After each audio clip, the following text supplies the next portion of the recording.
Hello everyone, আসসালামু আলাইকুম। কেমন আছো সবাই? আজকে বিকালে আরেকটা নতুন নাস্তা বানিয়ে ফেলেছি, যেটা খেতে যতটা মজা বানাতে কিন্তু ততটাই কম টাইম লাগে। প্রথমে আমি কিছু আলু ভালো করে ধুয়ে নিচ্ছি, কারণ আমার আলুগুলাকে সিদ্ধ করতে হবে। যাদের কাছে টাইম কম থাকবে তারা আলুগুলাকে কেটে তাড়াতাড়ি সিদ্ধ করে নিতে পারে। আমি তাড়াতাড়ি হওয়ার জন্য প্রেসার কুকারে ঢুকিয়ে দিয়েছি। আজকে আমি বড় একটা চ্যালেঞ্জের মধ্যে পড়তে যাচ্ছি, নাস্তা বানানো। আলুগুলাকে ভালো করে কেটে নিয়ে এবার প্রেসার কুকারের মধ্যে ঢুকিয়ে দিচ্ছি। আমি রান্না বান্নার কিছুই জানি না, আসলে সব রান্না আম্মুই করে, জাস্ট আমি ভিডিও করি। কিন্তু আজকে কেন জানি আমি ভিডিও করতে ইচ্ছে করছিল, ভাবলাম একটা নাস্তা বানিয়ে ফেলি। নাস্তা বানাতে আমার এত বড় একটা চ্যালেঞ্জের মুখে পড়তে হয় সব সময়। আসলে আমি ভাজাভাজির ক্ষেত্রে খুবই ভয় পাই, কারণ তেলের ছিটা আসে যদি গায়ে লাগে তাহলে তো আমি গেছি। আর আলুগুলা সিদ্ধ হয়ে গিয়েছে কথা বলতে বলতেই। আলুগুলাকে ভালো করে ছুলে নিয়েছি, তারপর এগুলাকে ভালো করে কষলে নিতে হবে। আপনার যদি কারোর ওপর রাগ থাকে, এখানে এই রাগগুলো তুলে ফেলতে পারেন।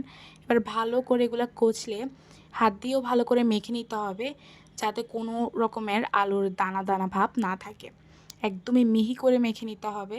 এবার মশলা দিব। প্রথমেই দিয়ে দিয়েছি পেঁয়াজ কুচি, মরিচ গুঁড়া, হলুদ গুঁড়া, ধনিয়া গুঁড়া, জিরা গুঁড়া, স্বাদ মতো লবণ আর পরিমাণ মতো ময়দা, যাতে আমি তেলের মধ্যে ভালো করে দিতে পারি সুন্দর করে, নাহলে কিন্তু ভেঙে যাবে। এবার আমি তেল ব্রাশ করে নিয়েছি। আপনি যেখানে ইচ্ছে সেখানেই এটা বানাতে পারেন, আপনার ইচ্ছে মতো শেপ দিয়ে বানাতে পারেন। আমি প্রথমে তেল দিয়ে করেছি, বাট পরেরগুলো ময়দা দিয়ে করেছি। আপনার ময়দা দিয়ে করলেই বেশি ভালো হবে, কারণ ময়দা দিয়ে খুবই তাড়াতাড়ি হয়ে যায়।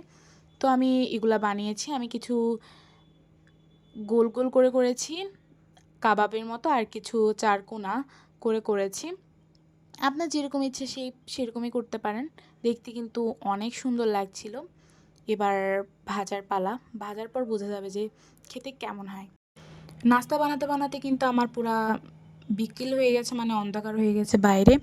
মানে তেলে দিচ্ছি তখন হচ্ছে বাইরে অন্ধকার, তার জন্য আমার লাইট দিয়ে ভিডিওটা করতে হচ্ছিল। এক হাতে মোবাইল আর এক হাতে চামচ দিয়ে কিন্তু তেলের মধ্যে এসব ভাজছিলাম। খেতে কিন্তু অনেক মজা হয়েছে। কেমন হয়েছে অবশ্যই কমেন্টে জানাবেন। বাসায় অবশ্যই ট্রাই করবেন। And thank you.